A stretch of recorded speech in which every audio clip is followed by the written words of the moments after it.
Fine, I'm the criminal. You're the terrorist. We can all play a part. Who you want to be?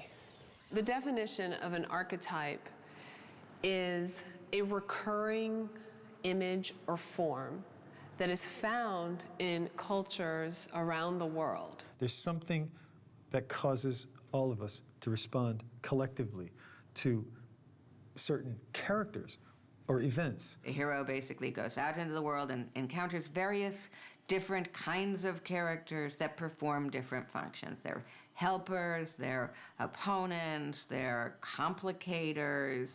What Joseph Campbell did is that he identified this in a specific set of terms.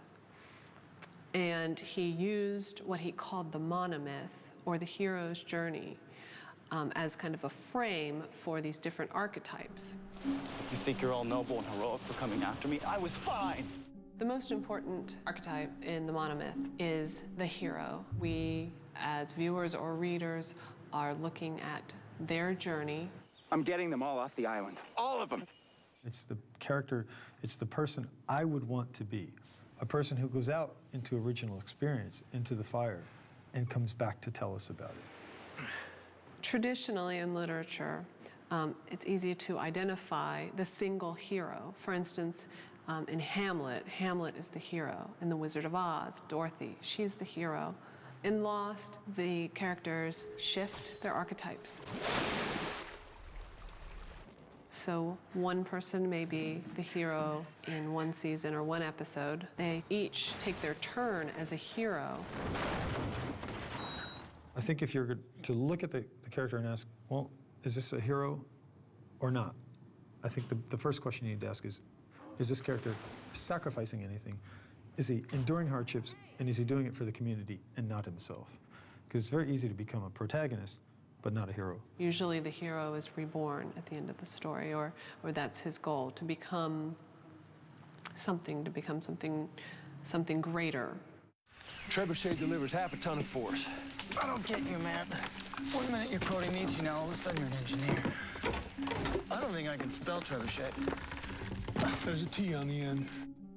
The mentor is the character that provides the hero with inspiration, education.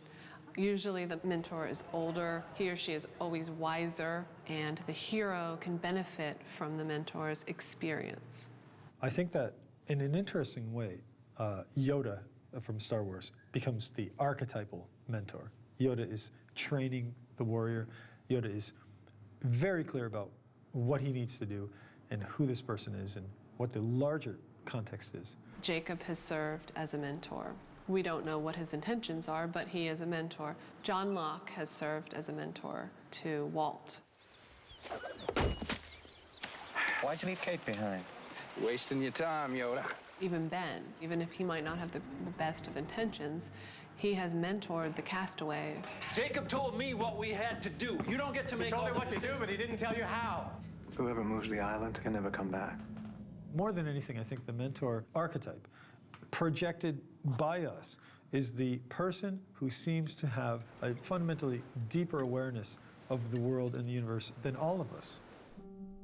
The Threshold Guardian is the first obstacle along the hero's path. The Threshold Guardian is not necessarily a bad character, an evil character, but sometimes is. The Threshold Guardian invites the hero into this journey or warns the hero about dangers along the way. You know what you need, Mr. Locke?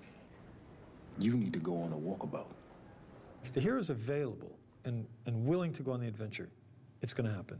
But if he's not, the Threshold Guardian is a good character to have in that place, because the Threshold Guardian is going to stop that person from going on that particular adventure because it's not for him.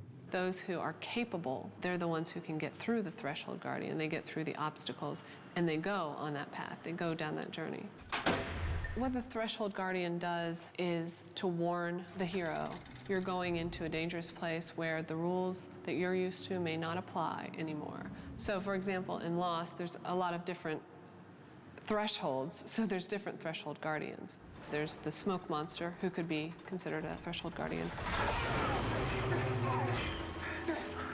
Ethan might be considered a Threshold Guardian because he's really the first obstacle they see and that they have to deal with.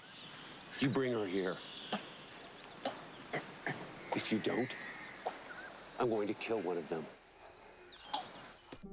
The goddess symbolizes love, human connection. It's kind of the next step on the hero's journey. Once they've gotten through all of these different physical obstacles, the meeting and the knowing of the goddess is kind of the ultimate place where the hero wants to be. In the Odyssey, the goddess is Odysseus's wife. When he returns from his long journey, it's, Penelope. He gets to reunite with that source of life, which is really what the goddess represents. In Lost, we might see Kate as the goddess. We might see Juliet as the goddess for Sawyer. No. You're playing one of your mind games. They would never trust you. In their defense, I'm not an easy person to trust. The shapeshifter changes personality, changes direction, causes confusion, uncertainty. You don't trust me? What about her? She's a spy. It's unclear to the hero which side the shapeshifter's on, and if he can trust the shapeshifter. You're not really quite sure who this character actually is, and that creates uncertainty. A really good example of a shapeshifter is in Lord of the Rings, Gollum. Initially he seems like a bad guy. He seems to be working for the dark forces, but we see him change a little bit, and we want to trust him. Certainly in Lost, Ben is a shapeshifter. Juliet is a shapeshifter. Put the gun down. We don't know whether we can trust her. We don't know whether she's really helping Jack or not. And then if you want to really be literal about it, we can look at the smoke monster, who actually changes shape and is very deceptive. It's just a very literal image of what a shapeshifter is. I'm surprised you want to leave. Sorry? It's just weird, after all that time you spent trying to get back here. What do you mean, get back here? What do I mean? The trickster archetype, sometimes he can be silly, clownish, usually has quick turns of wit. What do you need a boat for? Can't you just turn into smoke and fly your ass over the water? Do you think if I could do that, I would still be on this island? No, because that'd be ridiculous. The purpose that the trickster serves is to shake up the status quo, make us really think, make the viewer, the reader, really think about things from a different perspective. Yeah, they provide comic relief, but they also provide lots of consternation, and they generate story, they generate conflict. They're the ones who oftentimes are responsible for situations in story. Sawyer, all of his nicknames. Okay, what the hell am I supposed to do about that? You and Chewie want to slow down a second? Talk to me here? He serves sometimes as the trickster. Hurley is also a trickster. Charlie is a trickster at times. Miles is a trickster. The trickster himself may not change throughout the story, but will change others around him and will change the way that we see the story. The shadow in literature is usually considered to be the villain. They work for the dark side. They're that energy of the unexpressed, the unrealized. What we fear most is embodied by the shadow. The shadow is clearly a representation or a projection of our fear of what we might be. Any wicked witch, of course the one from Wizard of Oz, is a shadow. In Lost, Ben is a shadow. Kimi. You know who I am? Charles Widmore is a shadow. There's a part of it that we identify with. I think the shadow archetype wouldn't make any sense. It wouldn't cause us to react emotionally unless there was something in it that we felt was dangerous for us because it represents us. The smoke monster has reflected that back to some of the characters, such as Echo. Quite literally, they see the shadow of themselves, kind of the dark side of themselves. Perhaps the most distinguished shadow figures are within each of these characters, because as we see with Jack, with John, with Kate, they're always doing things to destroy their own lives, so they're acting as their own shadow.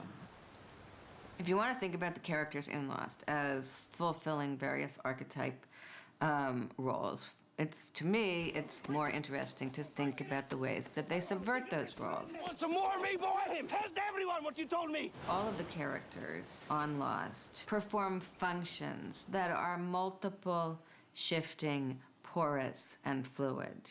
A character does not have to be one archetype or the other, and usually isn't. Everyone gets to be a hero at some point. Everyone has to be bad at some point. Everyone needs to be rescued at some point. Everyone needs to be solaced at some point. Everyone needs to be vulnerable. You definitely can trap yourself by coming away with one single interpretation or one reading of a character and identifying a character as perhaps, the one specific archetype isn't going to work oftentimes because we're complex. And great characters are complex people.